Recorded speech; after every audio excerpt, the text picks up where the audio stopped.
Okay, next concept is a directories in a method. तो हमारे पास जो होती है फाइलें वो किसी ना किसी डायरेक्टरी को फॉलो कर रही होती हैं, फॉलो होती हैं। ओएस के यहाँ पर क्या है, पाइथन जो है इसको किसी भी डायरेक्टरी में जाकर किसी भी फाइल को आसानी से मैनेज कर सकता है। The OS modules has in several method that help person create or remove and change directly। हम आसानी से क्रिएट कर सकते हैं, कोई फाइल को रिमूव कर सकते हैं या उन फाइलों को हम चेंज कर सकते हैं। The first is mkdir method। We can use mkdir method to OS module to create a directories in the current directories, and we need to supply an argument to this method which contains the name of the directory to be created। यानी simply क्या करना है कि हम mkdir से किसी भी क्या कहते हैं पर्टिकुलर डायरेक्टरी के रूप में हम अपनी फाइल को व्यवस्थित कर सकते हैं। यानी किसी पर्टिकुलर डायरेक्टरी में जाकर हम करंट फाइल को हम वहाँ पर रख सकते हैं।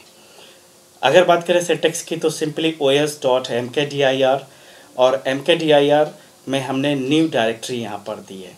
फॉर एग्जांपल बात करें तो हम यहाँ पर import os and create directory, then कौन सा क्रिएट करेगा। चूँकि अगर मैं एक ऑपरेटिंग सिस्टम में बात करूँ तो यहाँ डायरेक्टरी से मतलब है कि आप एक फ़ोल्डर क्रिएट कर रहे हैं। ओके, तो यहाँ पर हमने क्या किया, सिंपली क्रिएट डायरेक्टरी मतलब यह फोल्डर बनेगा। चूँकि यहाँ पर आप जब भी आप कभी देखेंगे तो folder as a directory show होता है, ठीक है। तो उतने ही फोल्डर, अब फोल्डर के अंदर भी आप जाके फोल्डर बना सकते हैं, ठीक। Okay, thank you. Then the next is a change directory.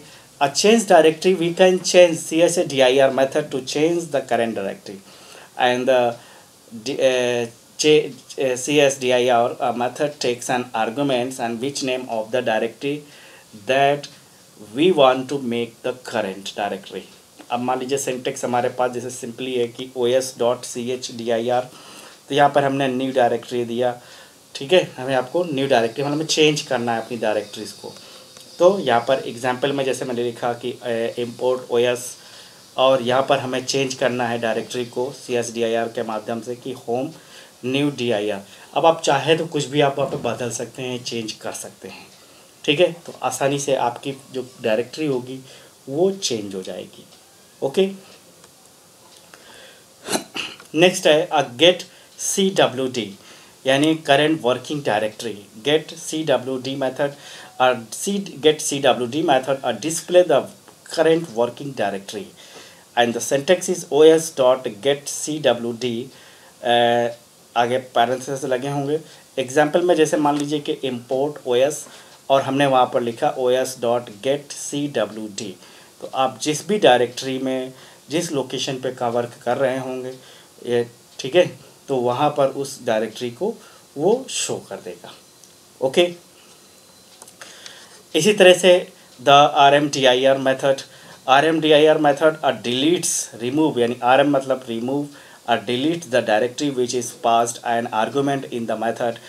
before removing a directory all the contents in it should be removed। यानी हमें किसी भी डायरेक्टरी को रिमूव करने से पहले क्या करना पड़ेगा, आपको उस पर्टिकुलर डायरेक्टरी के सारे कंटेंट्स को डिलीट करना पड़ेगा। नेक्स्ट सिंटैक्स पे बात करें तो os.RMDIR मेथड dir नेम आपको देना पड़ेगा, देन इंपोर्ट os और हमने यहाँ पर simply colon attempt test directory दिया। तो os.RMDIR और पर्टिकुलर हमने क्या किया, इस डायरेक्टरी को रिमूव कर दिया। ओके, नेक्स्ट तो यहाँ पर हमने कुछ मेथड्स पढ़े। अभी हमारे पास जो फाइल इनपुट आउटपुट से रिलेटेड बहुत सारे मेथड हैं, हम उनको एक एक करके आइडेंटिफाई करेंगे, उनका प्रैक्टिकल करेंगे, उनको करके देखेंगे और उससे रिलेटेड हम सारे कॉन्सेप्ट को इम्प्लीमेंट करेंगे। तो आई होप कि आपको ये चीज़ समझ में आ गई होगी। अगर आपके मन में कोई भी क्वेरी है तो आप मुझे अपनी क्वेरी मेरे व्हाट्सएप नंबर पे आप सेंड कर सकते हैं, मुझसे शेयर कर सकते हैं। मेरा व्हाट्सएप नंबर है 9125975633। So okay, thank you very much.